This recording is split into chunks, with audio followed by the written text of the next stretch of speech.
welcome to Finance Matters 101. My name is Girish.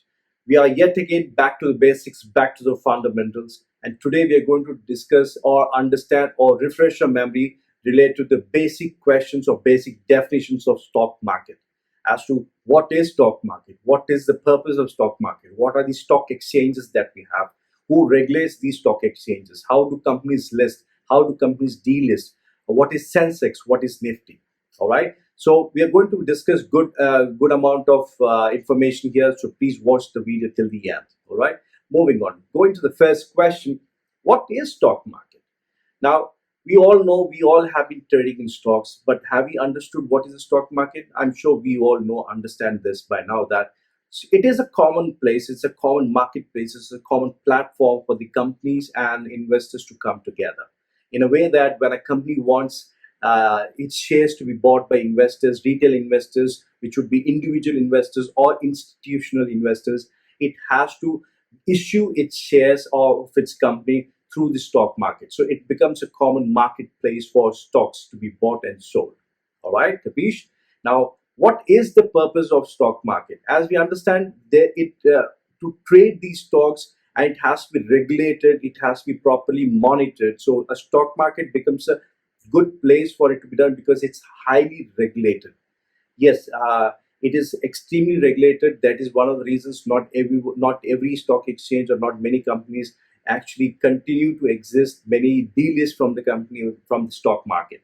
Now, the purpose mainly is to actually ensure that the company shares, when it is being sold to the investor, it is being monitored, and it becomes a common platform for us to buy and sell stocks which are again regulated and monitored properly. So the transaction is recorded someplace so that there is evidence of stock being bought or sold. All right. Now, why do companies invest, or why do companies issue the stocks to be bought or sold in the stock market? Yes, when companies start, what we call today as a startup, back in those days, they never called it a startup. They will just put in all the money, borrow money from friends, family, and invest in the company. And slowly, when it grows, they used to issue a fractional, a few shares of the company because they couldn't pay the amount or return the amount which they had borrowed. Now, when companies require funds, it could be for multiple reasons, and for very good reasons. For the reason that it requires capital to be raised, they want to raise enough capital, probably to expand the business into different products or services, or into different locations, or probably it wants to invest into R&D, because few companies or few products or few services which few companies deal with, it requires a lot of R&D, research and development, to be done, and a lot of funds are required to be injected timely and periodically, so that the research completes and the product is coming into the market, for which the company needs funds.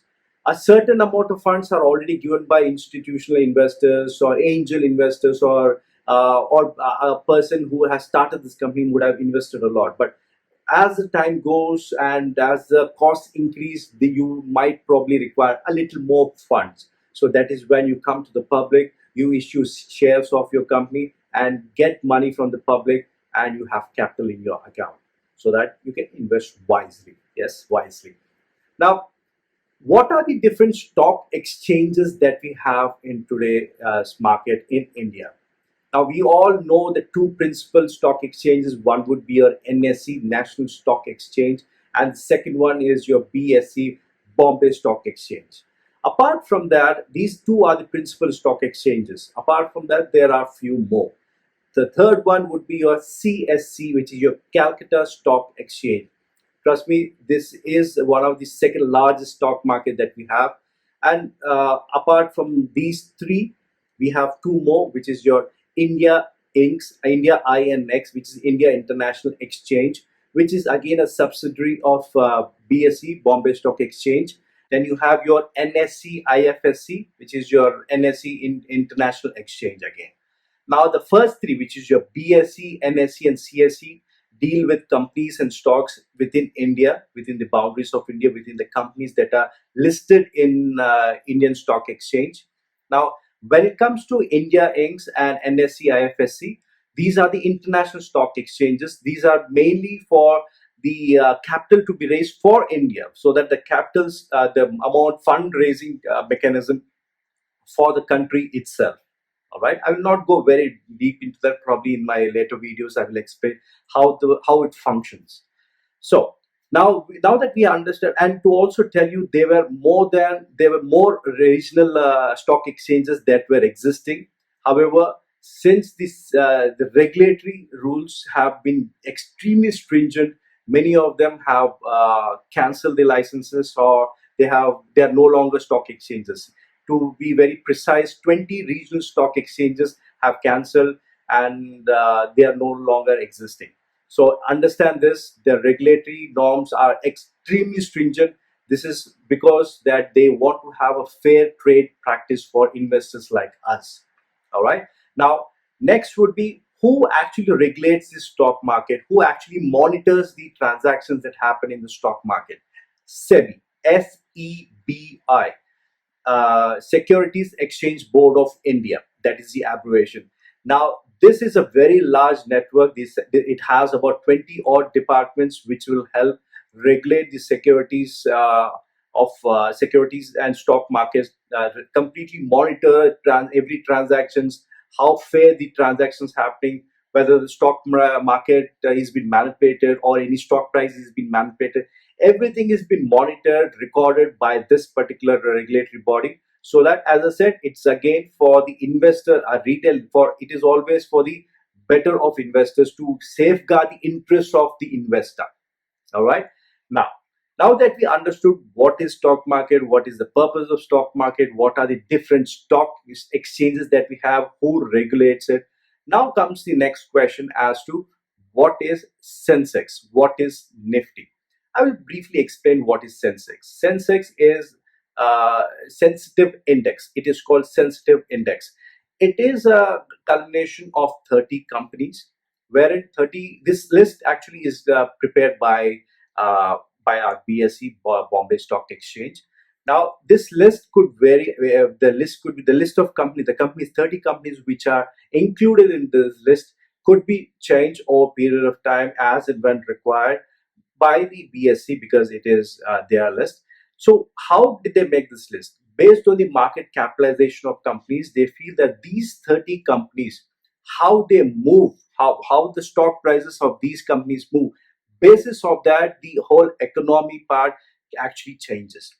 So that, for example, to give you a small example, if at all a Sensex, let's say the 30 companies stock overall as a average, let's say as an average weighted average of the Sensex is actually going up, it means that as an investor, I feel that the economy is doing good, for which the Sensex is going up.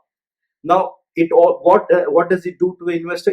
The investor would feel that positive about it and start acquiring more and start to buy more shares, because now in the long term, when the economy is going to grow, definitely every stock price is going to go up.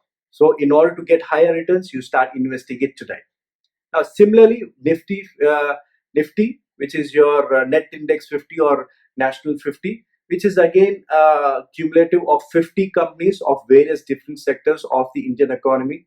Just to be clear, with Sensex, these 30 companies are the stocks which are listed in BSE, with Bombay Stock Exchange.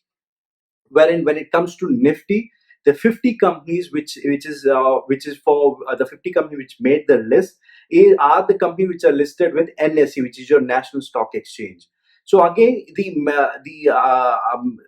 methodology is the same, wherein if these companies are from various sectors of the economy, wherein any change in economy or any change in this Nifty or Sensex, if it's going up, it means it triggers that the economy is doing good. If it's coming down, that means the economy is going down. Just to give you a very good example, back in 2008, when there was a subprime crisis back in US, that is when even our index has fallen down. Why? Because many of our companies are already, all they have their branches there. There's a lot of revenue source coming in from US. Also, there was the Satyam scam which happened back in 2008 again. So for which it had the complete Sensex and Nifty has fallen down. So we understand that there was a lot of impact on the Indian economy at back then. So understand that how this is calculated. It's a weighted average which is taken of the 30 companies in BSE to understand whether it's going up or going down, and it's a weighted average of 50 companies with NIFTY. All right. Now, now that we understood the basic questions, basic definitions of these, I'll just give you a brief before we close for the day. Before we close this, end this video, I will give you a brief as to how do companies list, how do companies delist. Listing is the process wherein a company, when it wants to go public and issue its shares to the public retail investor, that is when they will go ahead and file a nomination with the stock exchange, with the with SEBI, which is your regulatory body. Now, the regulatory body will approve or disapprove basis of given their reasons. Once it approves, it gives you a certain period of time wherein within which you have to list your stock. So issue your stock, then it gets listed. Yes. Now, once it is listed, a retail investor like me can go ahead, having a demat account, I can opt to buy that share. If I'm making money, I want to exit, I can sell that share. So that way the company gets more and more funds. Now, previously in my previous videos, we have talked about the Happiest Minds IPO, the CAMS IPO, which thankfully have done pretty good. CAMS IPO is going to be out, going to be listed very soon. I'm sure it is going to do very good, if not even better than that.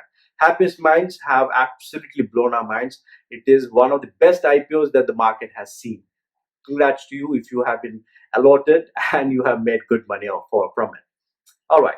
Now that the companies are listed, if they want to delist, now delisting happens in two ways. If the regulatory body wants a company to exit, that is one way of delisting, which is by force. And second would be wherein the companies proactively or voluntarily want to delist for their own reasons, not necessarily we would come across.